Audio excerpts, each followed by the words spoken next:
Hi every one. അപ്പോൾ വിഷയം oh by OZ Diya Krishna G Krishnakumar.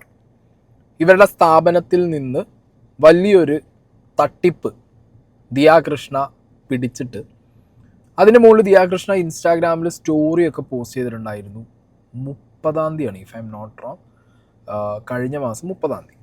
അപ്പം ഞാനത് നോക്കിയിരുന്നു, ആ സ്റ്റോറി ഞാൻ നോക്കിയിരുന്നു. പിന്നെ അതിൻ്റെ മുകളിൽ 1-2 റൈറ്റപ്സ് വന്നിട്ടുണ്ടായിരുന്നു. Okay, news write-ups. പക്ഷെ അതത്ര കാര്യമാക്കിയില്ല, കാരണം എസ്കലേറ്റ് ആയിരുന്നില്ല കാര്യങ്ങൾ. എസ്കലേറ്റ് ആയി എന്നുള്ള വിവരം നമ്മൾ അറിഞ്ഞതുമില്ല. പക്ഷേ ഇപ്പോൾ ജി കൃഷ്ണകുമാറിനെതിരെ തട്ടിക്കൊണ്ടു പോകലിന് കേസ് നടപടി. മകളുടെ ജീവനക്കാരുടെ പരാതിയിൽ ദിയ കൃഷ്ണയും പ്രതി. ദിയ കൃഷ്ണയുടെ സ്ഥാപനത്തിലെ 69 ലക്ഷം രൂപ കവർന്നു. QR കോഡ് മാറ്റി 2024 മുതൽ തട്ടിപ്പ് നടത്തി.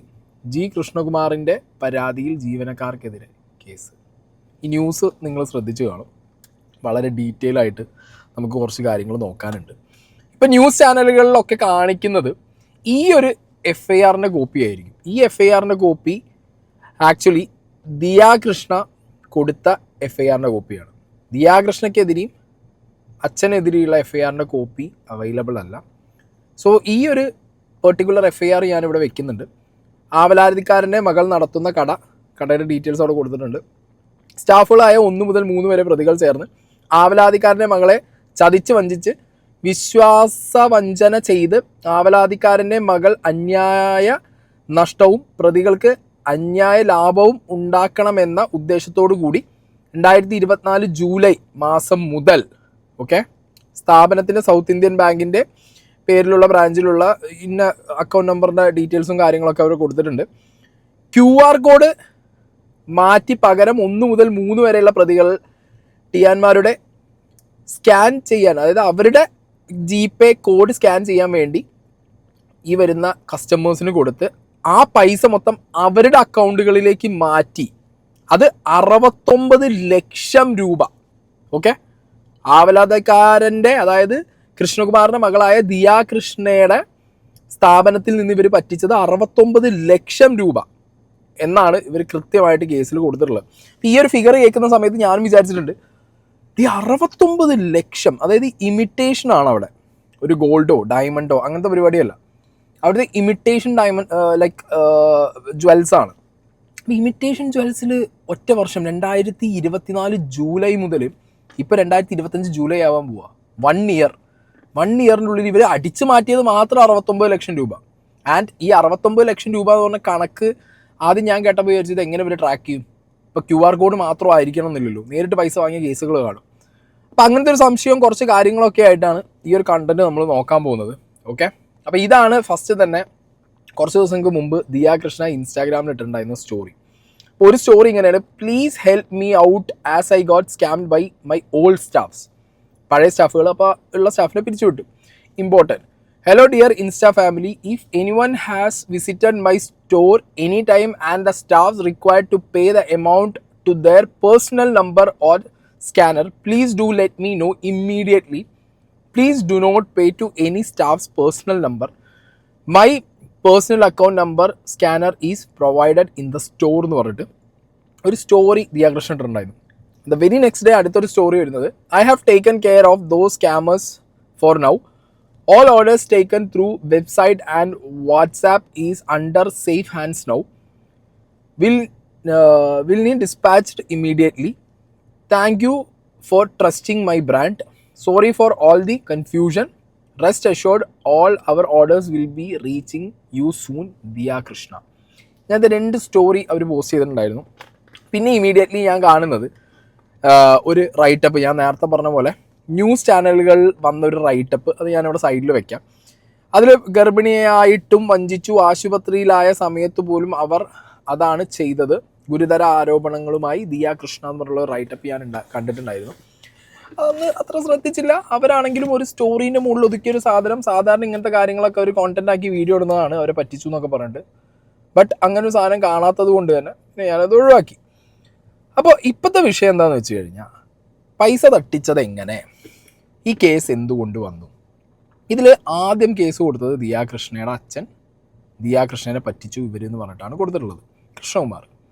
ഇതൊരു കൗണ്ടർ കേസായിട്ടാണ് പോയിട്ടുള്ളത്. ദിയാകൃഷ്ണയുടെ അച്ഛനും ദിയാകൃഷ്ണയ്ക്കെതിരെയും പിന്നെ ബാക്കിയുള്ള ഇവർ ടോട്ടൽ 6 പേർക്കെതിരെയാണ് ഈ ദിയാകൃഷ്ണയുടെ സ്ഥാപനത്തിൽ ജോലി ചെയ്തിരുന്ന 3 ആളുകൾ കേസ് കൊടുത്തിട്ടുള്ളത്. ഇത് കൗണ്ടർ കേസാണ്, അവരെ തട്ടിക്കൊണ്ടുപോയി എന്ന് പറഞ്ഞിട്ട്. അപ്പോൾ ഇതിൽ സത്യത്തിൽ ഞാൻ പറയാമല്ലോ, പല രീതിയിലും ഇവർക്കെതിരെ വിമർശനങ്ങൾ വരും. ദിയാകൃഷ്ണയ്ക്കും ഫാമിലിക്കും എതിരെ, കൃഷ്ണകുമാറിനെതിരെ. അത് പൊളിറ്റിക്സ് പറഞ്ഞു, മതം പറഞ്ഞു, അല്ലെങ്കിൽ പൊതുവേ അവരുടെ ഒരു അഹങ്കാരം ഫേസിന് സോഷ്യൽ മീഡിയയിൽ നിന്ന് എപ്പോഴും അവരുടെ കമൻറ്റ് ബോക്സിനകത്ത് നിങ്ങൾക്കിത് വേണം, നിനക്കിത് കിട്ടണം, നിൻ്റെ കയ്യിലിരിപ്പോണ്ടാണ്, അങ്ങനെ പല വേർഷൻസ് വരുമെങ്കിലും ഈ ഒരു കാര്യത്തിൽ ഞാൻ പറയാം, ഒരു കൗണ്ടർ കേസ് ആയതുകൊണ്ട് തന്നെ ഇതെന്തുകൊണ്ടാണ് ഇങ്ങനെ എന്നുള്ളൊരു സംശയം എൻ്റെ മൈൻഡിലുണ്ട്. ഓക്കെ, പിന്നെ ഈ ഒരു വിഷയത്തിലേക്ക് അപ്രോച്ച് ചെയ്യുന്നതിന് മുമ്പ്, ഇതിന് മുമ്പുണ്ടായ ഒരു ഇൻസിഡൻറ്റിൽ ലൈഫ് ഓഫ് അനന്തു എന്ന് പറഞ്ഞ പേജിലുള്ള അനന്തുവിനെ വീഡിയോ ചെയ്തതിന് പോലീസുകാർ മഫ്തിയിൽ വീട്ടിൽ വന്നിട്ടാണ് ഒരു ഭീഷണിയുടെ സ്വരം മുഴക്കി പോയത്. ഓക്കെ, അപ്പോൾ കൃഷ്ണകുമാർ എന്ന് പറഞ്ഞ വ്യക്തിയുടെ പൊളിറ്റിക്കൽ ഒരു സാധനം ഉണ്ടല്ലോ, ആൾ പൊളിറ്റിക്സിലുണ്ട്, അത്യാവശ്യം സ്റ്റേബിളായിട്ടുള്ള പൊളിറ്റീഷ്യനായിട്ട് തന്നെയാണ് ഇപ്പോഴും നിൽക്കുന്നത്. അപ്പോൾ അതിൻ്റെ ഒരു ബലത്തിൽ ഈ പറഞ്ഞ രീതിയിൽ ഭീഷണിയുടെ സ്വരം മുഴക്കില്ല, അല്ലെങ്കിൽ ഇതിനു മുമ്പ് മുഴക്കിയതായിട്ടുള്ള ഒരു ബാക്ക്ഗ്രൗണ്ട് ഇല്ല എന്നൊന്നും നമുക്ക് പറയാൻ പറ്റില്ല. ഓക്കെ, അപ്പം അങ്ങനെ ഒരു സീൻ ഇതിനകത്തുണ്ട്. അപ്പോൾ ഇവിടെ അങ്ങനെ എന്തെങ്കിലും സംഭവിച്ചിട്ടുണ്ടോ? ഓക്കെ, ഇവിടെ ഈ പറഞ്ഞ 3 സ്ഥാപനത്തിലെ മുൻ ജോലിക്കാരെ വിളിച്ചു വരുത്തി ഇവരെന്താണ് ചെയ്തത് എന്നുള്ളൊരു കാര്യം അറിയാനുള്ളൊരു ക്യൂരിയോസിറ്റി എനിക്കുണ്ടായിരുന്നു. ഡെഫിനറ്റ്ലി ഇവർ മീഡിയാസിന് ബൈറ്റ് കൊടുത്തിട്ടുണ്ട്, അപ്പോൾ അവരുടെ വേർഷൻ നമുക്ക് അവൈലബിൾ ആണ്. ആൻഡ് ഈ 69 ലക്ഷം രൂപ, ഈ 69 ലക്ഷം രൂപയിലുള്ള ഒരു കൺഫ്യൂഷൻ എപ്പോഴും ഞാൻ കഴിഞ്ഞ വട്ടം തന്നെ ഓബയോസി ആയിട്ട് റിലേറ്റ് ചെയ്ത് കുറേ ഇതേപോലത്തെ കോണ്ടന്റുകൾ ചെയ്ത സമയത്ത് പറഞ്ഞിട്ടുണ്ട്. അവർക്ക് ലക്ഷക്കണക്കിന് ഫോളോവേഴ്സ് ഉണ്ട്. ആ ഫോളോവർ ബേസിൽ തന്നെ ഒരു ഇത്ര നമ്പർ ഓഫ് ആളുകൾ അവരുടെ കുറച്ച് പ്രൊഡക്ട്സ് വാങ്ങി, അവരുടെ പ്രൊഡക്റ്റിൻ്റെ റേഞ്ച് തുടങ്ങുന്നത് തന്നെ 1000, 3000, 2000 എന്നൊക്കെയാണ്. അത് തുടങ്ങുമ്പോൾ തന്നെ വളരെ വലിയ സംഖ്യേൻ്റെ എന്ത് നടക്കുന്നുണ്ട്, അവിടെ ഒരു സെയിൽ നടക്കുന്നുണ്ട്. അപ്പോൾ അങ്ങനെ അത്രയും വലിയ സംഖ്യയുടെ സെയിൽ നടക്കുന്ന ഒരു ഓഫ്ലൈൻ സ്റ്റോർ, അത് മാനേജ് ചെയ്യാൻ അത്രത്തോളം നമ്മൾ ടൈം സ്പെൻഡ് ചെയ്യണം, അല്ലെങ്കിൽ നമ്മൾ ആളുകളെ വെക്കണം. നമ്മൾ ചുമ്മാ ഒരു 3 സ്റ്റാഫിനെ നമ്മളെ സ്റ്റോറിൽ, ഇനി ഓൺലൈൻ ആണെങ്കിലും ഓഫ്ലൈൻ ആണെങ്കിലും ചുമ്മാ 3 പേരെ ഒരു സ്റ്റോറിൽ വെച്ചുകൊണ്ട് മാത്രം നടക്കുന്ന ഒരു പരിപാടിയല്ല. ആൻഡ് ഓബിയസ്ലി ദിയാകൃഷ്ണ പ്രഗ്നൻ്റ് ആണ്, അവർക്കിപ്പോൾ എല്ലാ കാര്യങ്ങളും നോക്കാൻ പറ്റണമെന്നില്ല. അവരുടെ ഹസ്ബൻഡ് ഓൾറെഡി വർക്കിംഗ് ആണ്, IT ഫീൽഡിലാണ്. ആൻഡ് ഇത്ര കൂടുതൽ ട്രാൻസാക്ഷൻ ഒരിടയ്ക്ക് എനിക്ക് തോന്നിയിരുന്നു, ഈ ട്രാൻസാക്ഷൻ്റെ ഒരു ഡെപ്ത് കണ്ട സമയത്ത് ഞാൻ വിചാരിച്ചിരുന്നു ഇത് മറ്റേ ലക്കി ഭാസ്കറിലുണ്ടല്ലോ അച്ചാറ് കടയിട്ട് തുടങ്ങി കൊടുക്കുന്നത് ഭാര്യയ്ക്ക്, അച്ചാറ് സ്വീറ്റ്സിൻ്റെ ഒരു കട തുടങ്ങി കൊടുക്കുന്നുണ്ടല്ലോ, മറന്നുപോയി, ഭാര്യയ്ക്ക് വേണ്ടിയിട്ട് ദുൽഖർ സൽമാൻ്റെ ക്യാരക്ടർ. അതുപോലെ ഒരു കട തുടങ്ങി കൊടുത്തിട്ട് ഇനി അത് കൂടി ഇത് എന്തെന്നാ ഇത്ര വലിയ ഫണ്ടോ എന്നുള്ളത് ഞാൻ ചിന്തിച്ചിട്ടുണ്ടായിരുന്നു. പക്ഷെ ഇപ്പം ഏകദേശം ഫണ്ടിൻ്റെ ഒരു ക്ലാരിറ്റി കിട്ടി. 69 ലക്ഷമാണ് ഒരു വർഷം കൊണ്ട് ഇവിടെ സെയിൽ നടന്നിട്ടുണ്ട്. സോ അത്രയും വലിയ ബിസിനസ്സാട്ടോ, ചെറിയ ബിസിനസ്സും അല്ല. ഓക്കെ, അപ്പോൾ എന്താണെങ്കിലും ഇനി ഇവരുടെ വേർഷൻ നമുക്ക് നോക്കാം, ദിയാകൃഷ്ണയുടെയും അച്ഛൻ്റെയും വേർഷൻ നോക്കാം. ആദ്യം ഈ 69 ലക്ഷം രൂപയുടെ കണക്ക് ഇവർ എങ്ങനെ പറഞ്ഞു എന്നുള്ള സംശയം എനിക്കും നിങ്ങൾക്കും ഉണ്ടാവുമല്ലോ. കൃഷ്ണകുമാർ പറയുന്നത് നമുക്കൊന്ന് കേട്ടോക്കാം. അക്കൗണ്ട് വഴി പോയിരിക്കുന്ന പൈസ മാത്രമേ ഞാൻ ഈ പറഞ്ഞുള്ളൂ, ക്യാഷ് ഇതിൽ വരുന്നില്ല. ഇതിലും രസം എന്ന് വെച്ച് കഴിഞ്ഞാൽ നമുക്കിപ്പോൾ ബാങ്കിൽ പോയി സ്റ്റേറ്റ്മെൻറ്റ് എടുക്കാൻ പറ്റില്ല. അപ്പം നമ്മൾ ബാങ്കിൽ പോയി അന്വേഷിക്കുമ്പോൾ സ്വാഭാവികമായിട്ടും നമുക്ക് കാണാൻ പറ്റും. മാത്രമല്ല ഇവരുടെ ഫോൺ എടുത്ത് പരിശോധിച്ചപ്പോൾ ഇവർ ഒരാൾ പൈസ എടുത്തിട്ടുണ്ടെങ്കിൽ അടുത്ത നിമിഷം 2 പേർക്ക് ഷെയർ ചെയ്തും കൊടുത്തിട്ടുണ്ട്. പിന്നെ വേറെയും പലരുടെയും പേരുകൾ കിടക്കുന്നു, പൈസ പലർത്തോട്ടും സൈഫൺ ചെയ്തിരിക്കുന്നു. കാരണം ഏതോ ഒരു കുട്ടിയുടെ അക്കൗണ്ടിൽ മാത്രം 32 ലക്ഷം രൂപ വന്നിട്ടുണ്ട്, ഒരു കുട്ടിയുടെ 12 13 അങ്ങനത്തെ തുകകൾ വന്നിരിക്കുക. ഒരു ക്വാർട്ടറിൽ വന്നിരിക്കുന്നു 9 ലക്ഷം രൂപ. അപ്പോൾ കാര്യമായ തട്ടിപ്പാണ് ഇത്. നമുക്ക് മാത്രമല്ല, തുടർന്നും ഇന്ന് ബിസിനസ് ചെയ്യുന്നവർ ആലോചിക്കണം, നമ്മുടെ സ്റ്റാഫിലെ പൂർണ്ണമായി നമ്മൾ വിശ്വസിക്കരുത്. നമ്മളെപ്പോഴും ചെക്ക് ചെയ്തുകൊണ്ടിരിക്കണം. ഇവരുടെ സൈഡിൽ പോരായ്മയില്ലെന്ന് വെച്ചാൽ ഉണ്ട്, അത് ഞാൻ പറയും. കാരണം നിങ്ങളുടെ ശ്രദ്ധക്കുറവുണ്ട് ഇതിനകത്ത്. ഇപ്പം നമ്മൾ അവർ ക്രൈം ചെയ്തെങ്കിൽ പോലും ഞാൻ ഇവരെയും കുറ്റപ്പെടുത്തും. മനസ്സിലായോ നിങ്ങൾക്ക്? അതായത് ഈ 69 ലക്ഷം രൂപ ഇവർ ട്രാക്ക് ചെയ്ത എമൗണ്ടാണ്. ട്രാക്ക് ചെയ്യാത്ത എമൗണ്ട് ഇനി എത്ര ഇവർ ബൈ ഹാൻഡിൽ ക്യാഷ് ആയിട്ട് മേടിച്ചു എന്നുള്ളൊരു ചോദ്യം കൂടി വരുന്നുണ്ടല്ലോ. അവിടെ എൻ്റെ ഒരു, ഞാൻ പറയാം, ഈ കസ്റ്റമറാണ്. ഇപ്പം ഞാനൊരു കസ്റ്റമറാണ്, ഞാനൊരു ഷോപ്പിൽ ചെല്ലുന്നു, ഞാനൊരു പ്രൊഡക്റ്റ് വാങ്ങുന്നു. എനിക്കിനി എത്ര അറിയുന്ന ഒരാളാണെന്നുണ്ടെങ്കിലും ആ വ്യക്തിയെ ഡയറക്റ്റ് കണ്ടിട്ടാണ് ഞാൻ സംസാരിക്കുന്നതെന്നുണ്ടെങ്കിൽ ചിലപ്പോൾ ഓക്കെ, ഞാൻ എന്ത് ചെയ്യും, അതിൻ്റെ വാറൻറ്റിയോ ബില്ലോ ഒന്നും ഞാൻ ചോദിക്കില്ല, ഫൈൻ. അല്ലാത്ത പക്ഷം ഞാനൊരു ഷോപ്പിൽ ചെല്ലുന്നു, ഒരു സാധനം വാങ്ങുന്നു, അതിനൊരു വാറൻറ്റി വേണം, അതിനൊരു ബില്ല് വേണം. ഇപ്പോൾ ഈ കടയിൽ നിൽക്കുന്ന ലേഡീസിൻ്റെ അക്കൗണ്ടിലേക്ക് പൈസ ഇട്ട് കൊടുത്തിട്ട് അവർ നോക്കിടി ബൈ ബൈ ടാറ്റ എന്ന് പറഞ്ഞ് പോരുന്ന മണ്ടന്മാരായ കസ്റ്റമേഴ്സ് ആണെന്നുണ്ടെങ്കിൽ അവരോട് എന്ത് പറയാൻ? ഒന്നും പറയാനില്ല. ഓക്കെ, പേഴ്സണൽ അക്കൗണ്ടിലേക്ക് പൈസ ഇട്ട് കൊടുത്തിട്ട് ഓക്കെ QR കോഡ് വർക്ക് ചെയ്യുന്നില്ല കടയിൽ എന്ന് പറയുമ്പോഴത്തേക്ക് ആ കടയിൽ നിൽക്കുന്ന ലേഡീസിൻ്റെ പേഴ്സണൽ അക്കൗണ്ടിലേക്ക് പൈസ ഇട്ട് കൊടുത്തിട്ട് ഡാറ്റയും പറഞ്ഞ് പോകുന്നിട്ട് നാളെ അവർക്ക് എന്തെങ്കിലും പ്രശ്നം ഉണ്ടെന്നുണ്ടെങ്കിൽ ഇവരത് ചോദിച്ചു ചെല്ലുമ്പോൾ ഇവരതിൽ ബില്ല് എവിടെ? വാറണ്ടി എവിടെ? ഒന്നുമില്ല. No guarantee, no warranty, no bill. ചുമ്മാ പോകുന്നു, സാധനം വാങ്ങുന്നു, തിരിച്ചു പോരുന്നു. അപ്പോൾ അതിൽ കസ്റ്റമേഴ്സിനും എന്ത് സംഭവിച്ചിട്ടുണ്ട്? ഒരു പെശക് സംഭവിച്ചിട്ടുണ്ട്. ഓബിയസ്ലി ദിയാ കൃഷ്ണയ്ക്കും ഈ കാര്യങ്ങളൊന്നും നോക്കാതെ മെയിൻറ്റെയിൻ ചെയ്യാതെ മേ ബി അവരുടെ ഹെൽത്തും കാര്യങ്ങളും പ്രഗ്നൻസി ടൈം ആയതുകൊണ്ടായിരിക്കണം. അപ്പോൾ പിന്നെ നാട്ടുകാർ ചോദിക്കും, ഈ പ്രഗ്നൻസി ടൈമിൽ വീഡിയോ എടുക്കാനും ഷൂട്ട് നടത്താനും ടൂർ പോകാനും ഒക്കെ നിങ്ങൾക്ക് സമയമുണ്ടല്ലോ, കടയിലേക്ക് ഇത്ര ലക്ഷം രൂപ ട്രാൻസാക്ഷൻ നടക്കുന്ന സ്ഥലമല്ലേ, അവിടെ തിരിഞ്ഞു നോക്കാൻ നിങ്ങളെ കൊണ്ട് പറ്റിയില്ലേ എന്നുള്ളൊരു ചോദ്യം വരുമ്പോൾ അവിടെ ആ ചോദ്യത്തിന് ഉത്തരം പറയേണ്ട ഒരു അവസ്ഥ ദിയാ കൃഷ്ണയ്ക്കും ഫാമിലിക്കും ഉണ്ട് കേട്ടോ. അത് വേറെ സീൻ. അപ്പോൾ എന്താണെങ്കിലും ഇനിയുണ്ട് കുറച്ചധികം കാര്യങ്ങൾ ഇവർ റിവീൽ ചെയ്ത് പറയുന്നുണ്ട് ഇതിൽ. നമുക്ക് അതും കൂടി നോക്കാം. ഇവിടെ ബിസിനസ് തുടങ്ങുന്നു. ഇമിറ്റേഷൻ ഓർണമെൻറ്റ്സിൻ്റെയാണ്. OYOC എന്നാണ് കടയുടെ പേര്. അത് നന്നായിട്ട് പോകുന്നു. ഇവിടെ കെസ്റ്റൺ റോഡിലാണ്. അപ്പോൾ ഇവൾ കല്യാണം കഴിച്ച് ഗർഭിണിയായ സമയത്ത് സ്വാഭാവികമായിട്ട് എല്ലാവർക്കും സിക്നസ് ഉണ്ട് പലർക്കും. അപ്പോൾ അത് തുടർന്ന് ആശുപത്രിയും വീടുമായിട്ട് പോകുമ്പോഴത്തേക്ക് ബിസിനസ്സിൽ എന്നും അവിടെ പോയി ഇരിക്കാൻ പറ്റുന്നില്ല. ഭർത്താവ് വർക്ക് ചെയ്യുന്ന IT-യിലായതുകൊണ്ട് പുള്ളിക്കും പോകാൻ പറ്റുന്നില്ല. പക്ഷേ നമുക്കെന്താണ്, അവിടെ 3 കുട്ടികളുണ്ട്. വളരെ വിശ്വസ്തരായി എന്നും കൂടെ നിന്ന് വർക്ക് ചെയ്യുന്നവരാ. ഇവളുടെ ഓരോ ഫംഗ്ഷനിൽ പോയാൽ കാണാം, എല്ലാ ഫോട്ടോസും സൈഡിൽ നിൽക്കുന്ന ഈ കുട്ടികളാണ്. അപ്പോൾ ഇവർ കറക്റ്റായിട്ട് നടത്തുന്നു, എല്ലാം വിളിച്ചു ചോദിക്കുന്നു, കണക്ക് പറയുന്നു, എല്ലാം ഉണ്ട്. ഇവിടെ സംഭവിച്ചുകൊണ്ടിരുന്നത് എന്താണെന്ന് വെച്ച് കഴിഞ്ഞാൽ ഇവർ QR കോഡ് വർക്ക് ചെയ്യുന്നില്ലെന്ന് പറയും വരുന്ന കസ്റ്റമേഴ്സിന്. എന്നിട്ട് അവരുടെ ഫോണിലെ QR കോഡ് കാണിക്കും. ഇതെല്ലാം അവിടുത്തെ CCTV വീഡിയോ ഒന്നും ഇപ്പോൾ എടുത്തിട്ടുണ്ട്, പോലീസിൻ്റെ കൈവശം ഇരിപ്പുണ്ട്. എന്നിട്ട് ഇങ്ങനെ പൈസ എടുത്തുകൊണ്ടിരുന്നു. അപ്പോൾ ഇത് ഇവരുടെ ഒരു ഫ്രണ്ട് പോയി അവിടെ സാധനം വാങ്ങിച്ചപ്പോൾ ഈ കാര്യം പറഞ്ഞപ്പോൾ അവർ പറഞ്ഞു, OC വിളിച്ചിട്ട് ചോദിച്ചു, OC ഇങ്ങനെ നിങ്ങൾക്ക് ആ പൈസ കിട്ടിയോ? നോക്കുമ്പോൾ പൈസ വന്നിട്ടില്ല. ഇത് വെച്ച് അവരെ വിളിക്കുന്നു. ചോദിക്കുമ്പോഴത്തേക്ക് ഇവർ 3 ജോലി വിട്ടുപോകുന്നു. പിന്നീട് വിളിച്ചിട്ടുണ്ട്, ഇങ്ങനെ പൈസ പോയതായിട്ട് അറിഞ്ഞു, ഞങ്ങൾ പോലീസിലേക്ക് പോകുന്നു. ഇവർ 3 പേരും ഇവരുടെ ഫ്ലാറ്റിൻ്റെ താഴെ വരുന്നു, സംസാരിക്കുന്നു. അപ്പോൾ അവരപ്പം തന്നെ സമ്മതിച്ചു, ഞങ്ങൾ കുറച്ച് പൈസ എടുത്തിട്ടുണ്ട്, തരാം.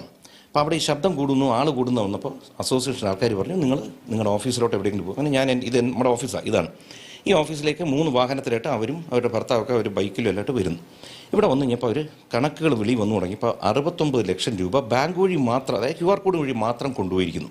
ക്യാഷ്, സ്റ്റോക്ക് പലതും മിസ്സായിരിക്കുന്നു, അത് വേറെ, അതിനിപ്പോൾ തെളിവില്ല. ഇത് കഴിഞ്ഞപ്പോൾ ഇവർ പറഞ്ഞു, ഞങ്ങൾ പൈസ കുറച്ച് തരാം, ഉള്ളത് ഞങ്ങൾ തരാം എന്ന് പറഞ്ഞൊരു 3-4 മണിക്കൂറിനകത്ത് ഇവരെവിടെ പോയി ഒരു 8,82,000 രൂപ ക്യാഷ് കൊണ്ട് തരുന്നു. ഇതിൻ്റെ സഹിതം വീഡിയോ ഇരിപ്പുണ്ട്. ഇത് കഴിഞ്ഞ് ബാക്കി പൈസ ഞങ്ങൾക്ക് ഇത്രേ തരാനുള്ളൂ എന്ന് ഞങ്ങൾ വിചാരിച്ചു, പെൺകുട്ടികളൊക്കെ അല്ലേ, ക്ഷമിക്കേണ്ടതല്ല എങ്കിലും ക്ഷമിക്കുന്നു. അവരിവിടെ നിന്ന് പോകുന്നു. പോയി കഴിഞ്ഞ് അന്ന് രാത്രി ഇതിൽ ഒരു പെൺകുട്ടിയുടെ ഭർത്താവ് ഇവളെ വിളിച്ചൊന്ന് ഭീഷണിപ്പെടുത്തി നോക്കി, ഇങ്ങനെ പരാതി നിന്ന് പിൻവലിക്കണം, ഞങ്ങൾക്ക് ഇനി പൈസ തരാൻ പറ്റില്ല. സ്വാഭാവികം രാത്രി വിളിക്കുമ്പോൾ എന്തൊക്കെ പറയുന്നറിയാമല്ലോ. അപ്പം നമ്മൾ വിചാരിച്ചത് ശരിയാവില്ലല്ലോ.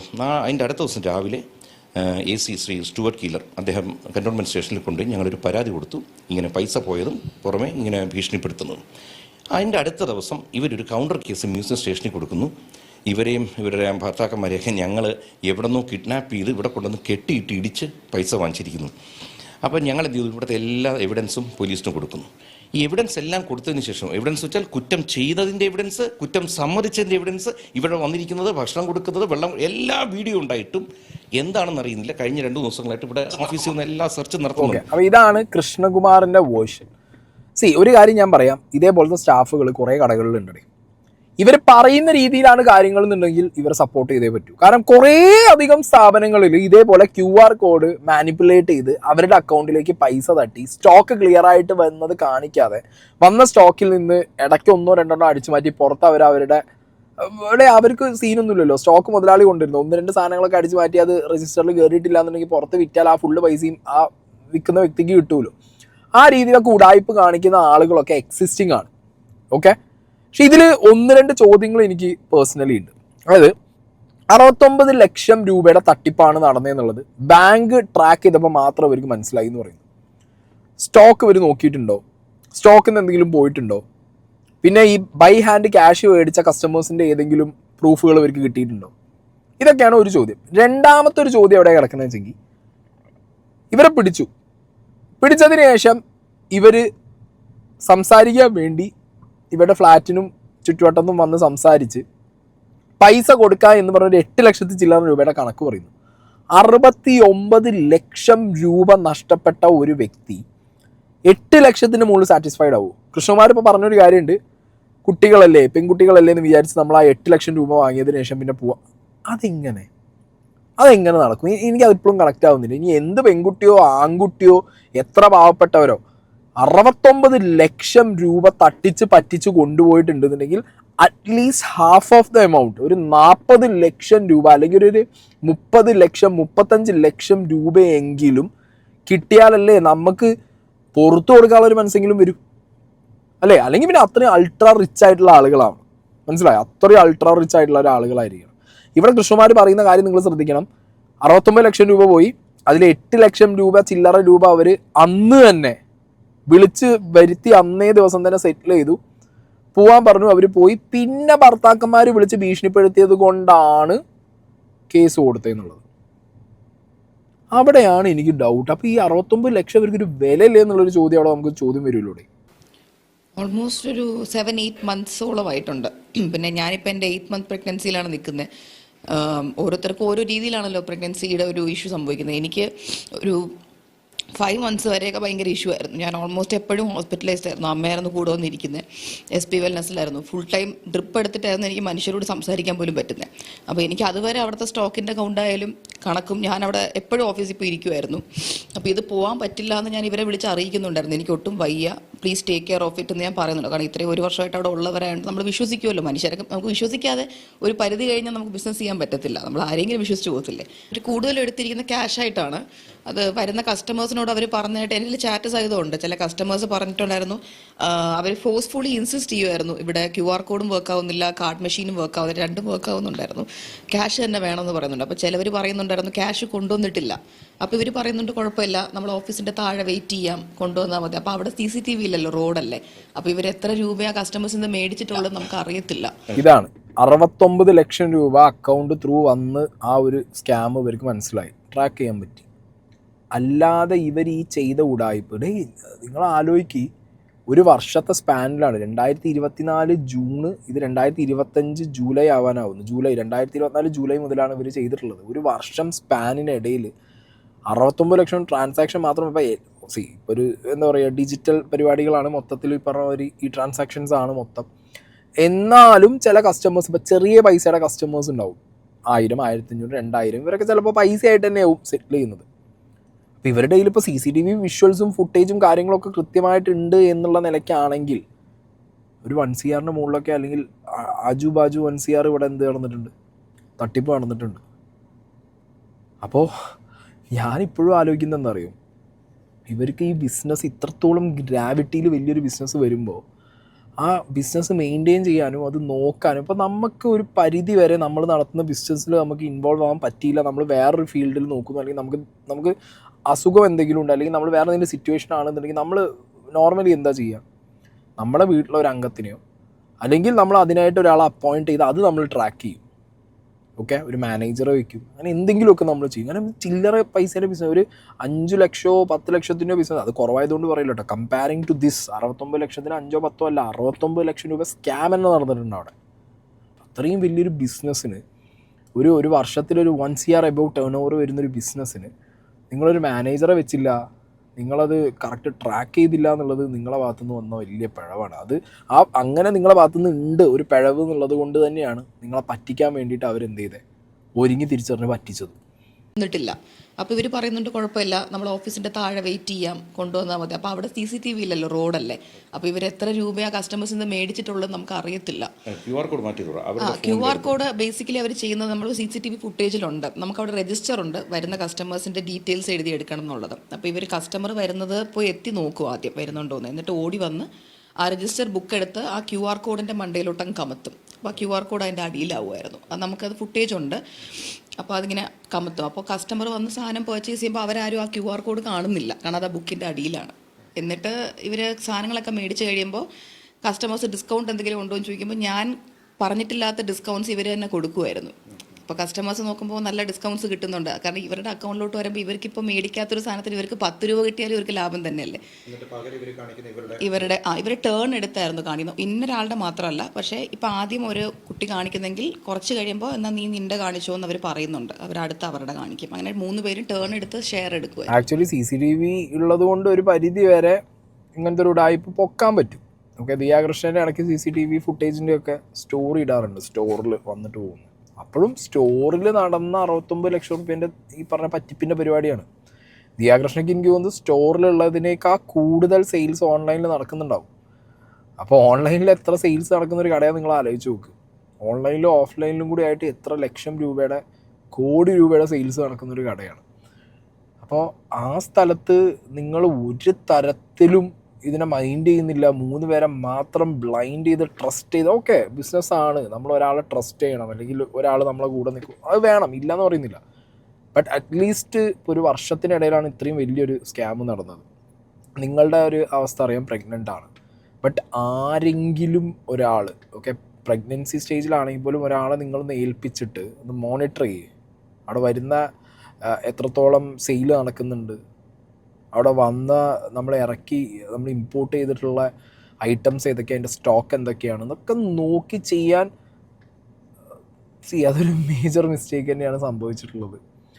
ബട്ട് സ്റ്റിൽ ഞാൻ ആലോചിക്കുന്ന 69 ലക്ഷം രൂപയുടെ ഈ ഒരു ഇത്രയും വലിയ തട്ടിപ്പ് നടന്നിട്ട് 8 ലക്ഷം രൂപ മേടിച്ചിട്ട് പിന്നെ പൊയ്ക്കോളി എന്ന് പറയൂ നിങ്ങൾ? ഇല്ല. അവർ കുറ്റം, നമ്മൾ ഫോൺ വിളിച്ച ദിവസം തന്നെ ആദ്യം സമ്മതിച്ചില്ല. അവർ കുറച്ച് കള്ളം പറയാൻ ശ്രമിച്ചു.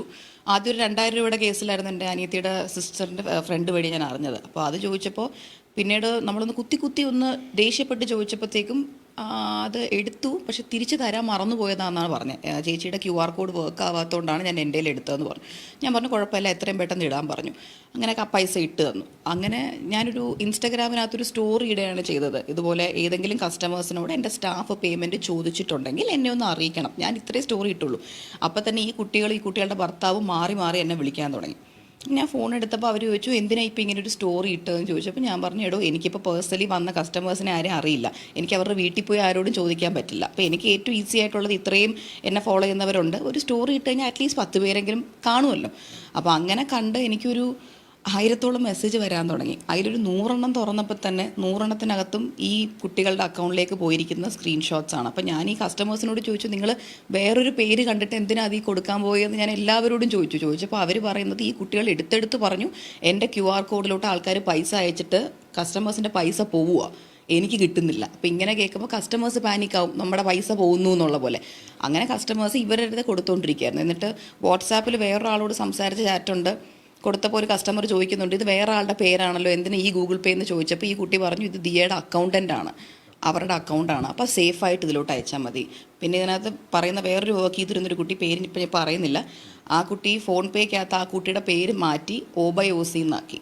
അതാകുമ്പോൾ ഫോൺ പേയുടെ നമ്പർ കൊടുക്കുമ്പോൾ ആൾക്കാർക്ക് OBYOC എന്നാകുമ്പോൾ സംശയമില്ലാതെ കൊടുക്കാൻ പറ്റും. ഇങ്ങനെയൊക്കെയാണ് നമ്മൾ കുറേ കണ്ടുപിടിച്ചത്. അപ്പോൾ ക്ലിയറായിട്ട് തട്ടിപ്പ് നടന്നിട്ടുണ്ട്. ഓക്കെ, ഇവരുടെ ഭാഗത്ത് ഒരു ശ്രദ്ധക്കുറവുണ്ടെങ്കിലും ഈ ശ്രദ്ധക്കുറവ് മുതലെടുത്തിട്ട് ഇതിലിപ്പോൾ ഈ പറയുന്ന 3 ലേഡീസും അവരുടെ ഹസ്ബൻഡുമാരും മാത്രമൊന്നും ആവാൻ വഴിയില്ല. ഇത്രയും കോടി രൂപയുടെ സെയിൽസ് നടക്കുന്ന ഒരു സ്ഥാപനത്തിനകത്ത് അതിൻ്റെ ഉടമ ഒട്ടും അതിലേക്ക് ശ്രദ്ധിക്കുന്നില്ല എന്ന് തിരിച്ചറിഞ്ഞപ്പോൾ ഇത്രയും കാൽക്കുലേറ്റ് ചെയ്ത് ഇപ്പോൾ ഫോൺ പേയിൽ പേര് വരെ മാറ്റിയിട്ട് OBYOC ആക്കണം എന്നുണ്ടെങ്കിൽ അവർക്കതിന് എത്രത്തോളം തട്ടിക്കാൻ പറ്റും എന്നുള്ളതിനെക്കുറിച്ച് തിരിച്ചറിഞ്ഞുകൊണ്ടല്ലേ അവരത് ചെയ്തത്. പിന്നെ ഞാൻ ഒരു കാര്യവും പറയാം, ഈ തട്ടിപ്പ് ചെയ്ത ആളുകൾക്ക് വ്യക്തമായിട്ട് അറിയാം, ഈ തട്ടിപ്പ് എന്ന് പറഞ്ഞാൽ ചെറിയ തട്ടിപ്പല്ല. നാളെ ഇവർ പ്രഗ്നൻസി കഴിഞ്ഞ് തിരിച്ച് സ്റ്റോറിലേക്ക് വന്നാലും ഇവരിതിൻ്റെ കണക്കോ കാര്യങ്ങളൊന്നും നോക്കാൻ പോകുന്നില്ല എന്നുള്ളത് കൊണ്ടായിരിക്കണം മേ ബി ഇവരെന്ത് ചെയ്തത്.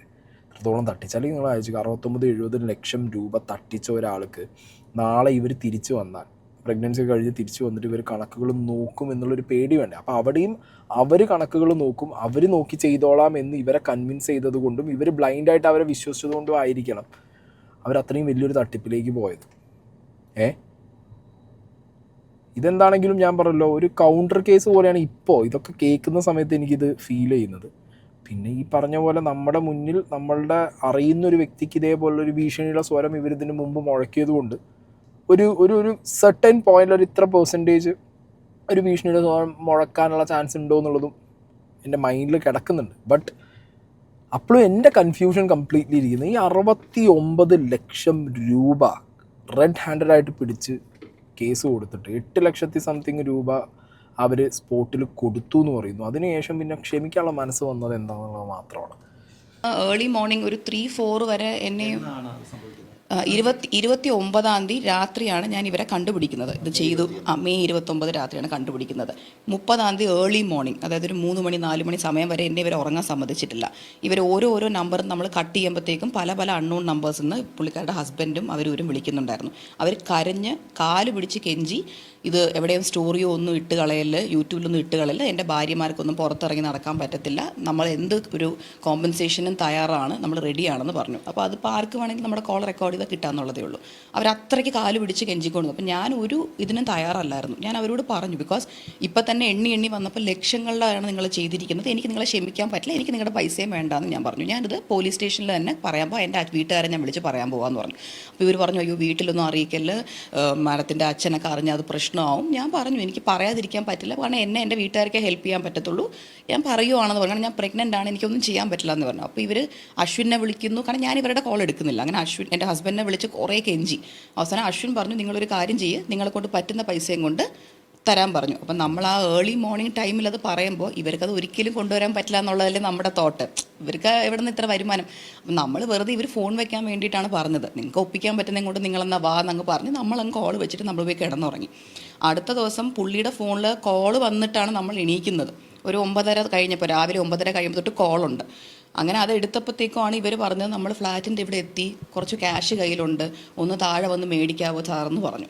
അപ്പം നമ്മൾ ഞെട്ടി, ഇവർ പൈസ ഈ ഓവർനൈറ്റ് എവിടെ നിന്ന് ഒപ്പിച്ചു.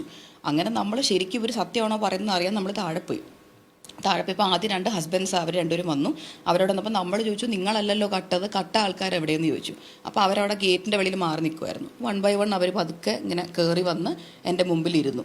എൻ്റെ മുമ്പിലിരുന്നിട്ട് അവർ 3 പേരും ഇങ്ങനെ താഴെ നോക്കി ഇങ്ങനെ ഗിൽറ്റി ആയിട്ട് തന്നെ ഇരിക്കുകയായിരുന്നു. അപ്പോൾ ഞാൻ അവരോട് കരഞ്ഞ് ഞാൻ ചോദിച്ചു, ഞാൻ നിങ്ങളോട് എന്ത് ദ്രോഹമാണ് ഞാൻ നിങ്ങളോട് ചെയ്തിട്ടുള്ളത്, ഞാൻ നിങ്ങളെ അനിയത്തിമാരെ പോലെ കണ്ടു. അപ്പോൾ അവരിങ്ങനെ സോറി എന്ന് പറഞ്ഞ് കരഞ്ഞുകൊണ്ടിരിക്കുകയായിരുന്നു. അപ്പോഴത്തേക്ക് എൻ്റെ ഫാമിലി ഫുൾ അവിടെ എത്തി. എല്ലാവരും അവരോട് ചോദിച്ചു, നിങ്ങൾ എന്തിനാ ഇങ്ങനെ ചെയ്തേ, പ്രഗ്നൻ്റ് ആയിട്ടുള്ള ഒരാളെ എന്തിനാ ഇങ്ങനെ ടാർഗറ്റ് ചെയ്തേ? അപ്പോഴും അവരൊന്നും മിണ്ടുന്നില്ലായിരുന്നു. സോറി, തെറ്റ് പറ്റിപ്പോയി എന്ന് പറഞ്ഞുകൊണ്ടേയിരുന്നു.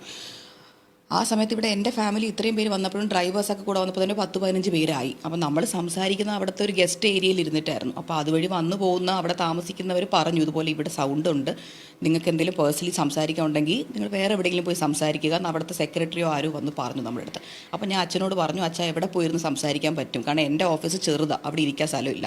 അപ്പോൾ അച്ഛൻ പറഞ്ഞു, എൻ്റെ ഓഫീസിൽ കൊണ്ടുപോകാം എന്ന് പറഞ്ഞു. എന്നിട്ട് എൻ്റെ ചേച്ചിയുടെ കൂടെ കാറിലാണ് ഇവർ 3 പേരും പോയത്, നമ്മുടെ ഇന്നോവ കാറിൽ.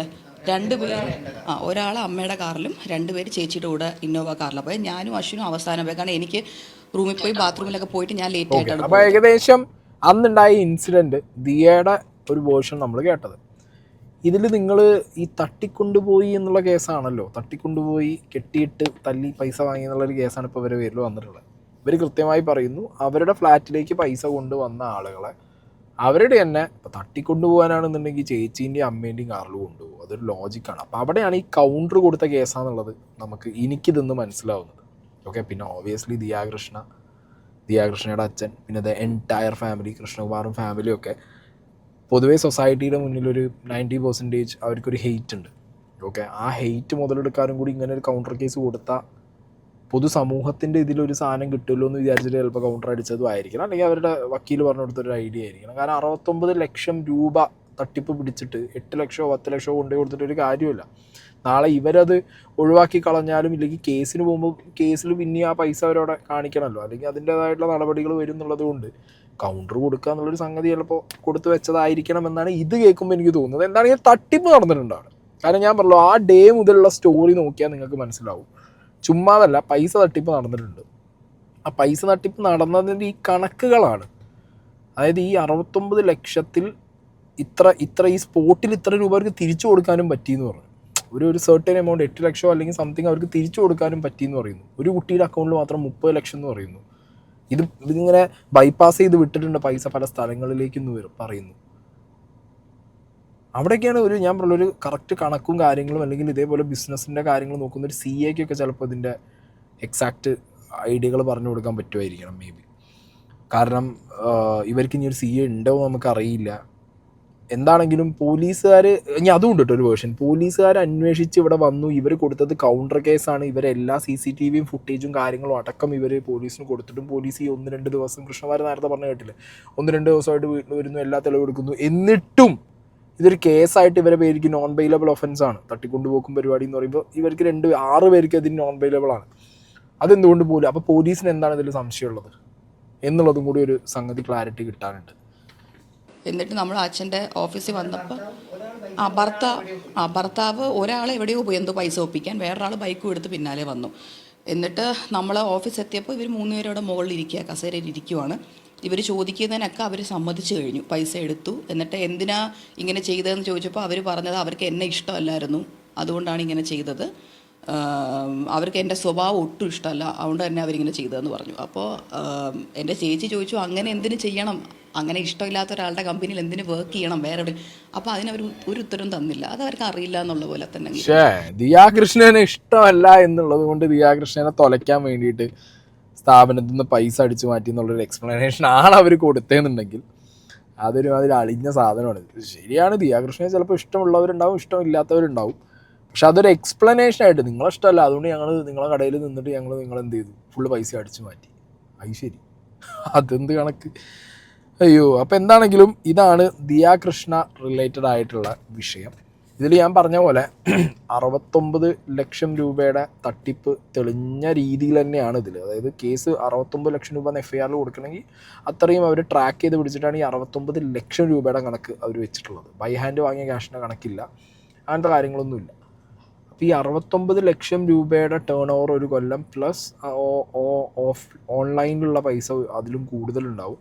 ഇത്രയും വലിയൊരു കമ്പനിക്ക് ഇത് മാനേജ് ചെയ്യാൻ ആൾക്കാരുണ്ടായിരുന്നില്ല എന്നുള്ളൊരു ചോദ്യം, ഇവരിത് തീരെ മൈൻഡ് ചെയ്യാതെ വിട്ടതാണോ എന്നുള്ളൊരു ചോദ്യം. അതിനുശേഷം തട്ടിപ്പ് മനസ്സിലായി അവരെ പിടിച്ചതിന് ശേഷം അവർ വന്ന് ചെറിയൊരു എമൗണ്ട്, ഒരു 8-10 ലക്ഷം രൂപ കൊടുത്തപ്പോഴത്തേക്ക് ഇവരതിൽ അയ്യോ പാവം എന്ന് പറഞ്ഞാൽ അവരെ വിട്ടോ.